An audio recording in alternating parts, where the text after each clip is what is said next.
আসসালামু আলাইকুম রহমতুল্লাহি বরকাত। আবারও ভাই আপনাদের সকলের উদ্দেশ্যে কিছু কথা বলতে আসছি। কথা বলতে চাই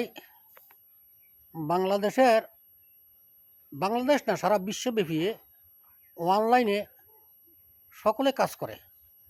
তা আমি বেশিরভাগ মেয়েদের ক্ষেত্রে দেখলাম, মেয়েরা আমারা সাপোর্ট দেন, ভাইয়া আমার একটা সাপোর্ট দেন, খালি এই কথা বলে, আমাকে একটা সাপোর্ট দেন, কত ব্যাস ধরে দইরা কী করে, তারা কী করে আসলে সাপোর্ট নেয়, আর তারা সাপোর্ট ঠিক তেমন করে না। তো মেয়েরা সাপোর্ট করবো কোন সময়? বেশিরভাগ ক্ষেত্রে বাংলাদেশের মেয়েরে মেকআপে ব্যস্ত থাকে, নিজেকে নিজে কত তৈরি করব, প্রস্তুত করব, মানে মোবাইল জগতে ক্যামেরার সামনে কত সুন্দর ফুটিয়ে ধরবো, এই কাজে খুব ব্যস্ত থাকে। আর ব্যস্ত থাকার বিনিময়ে আরেকজনের সাপোর্ট করার সময় তার থাকে না। তার কারণ সে মেকআপের ভিতরে আর রূপসজ্জার ভিতরে আর পোশাকের ভিতরে সে সবসময় তার ব্রেন্ডারে ওখানে রাখে যে কত মানে তৈরি করতে পারবো, সুন্দর ফুটিয়ে তুলতে পারবো।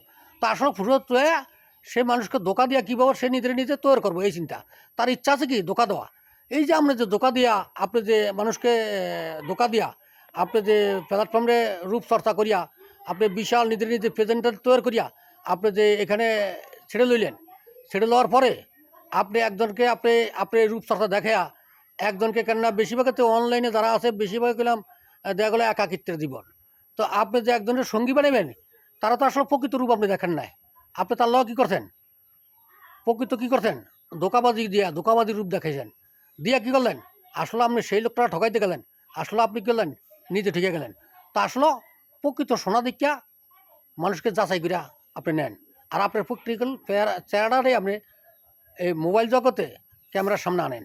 আর আনার পরে যে আপনাকে এইটা দেখা আপনার আসলে কি সৌন্দর্য না, আপনার গুণাগুণ দেখা, আপনার কার্যক্রম দেখা, আপনার আচার ব্যবহার দেখা আপনাকে মানুষ খরিদ করব। তো এইখানে আপনি সফলতা পাইবেন। আর মানুষকে যদি আপনি প্রতারণার সাথে যদি আপনি খরিদ করতে চান, তাহলে সেই খরিদ ক্ষণিক টিকবো না, ক্ষণিক থাকবো, তারপর আর থাকবো না, সেটা হারিয়ে দেব। তো আমি আশা করি সকলে ভুল পথের থেকে সঠিক পথে আয়া সকলে মোবাইল প্ল্যাটফর্মে কাজ করেন, সেখানে আপনি সফলতা পাবেন। আশা করি সকলে বুঝতে পারতেন।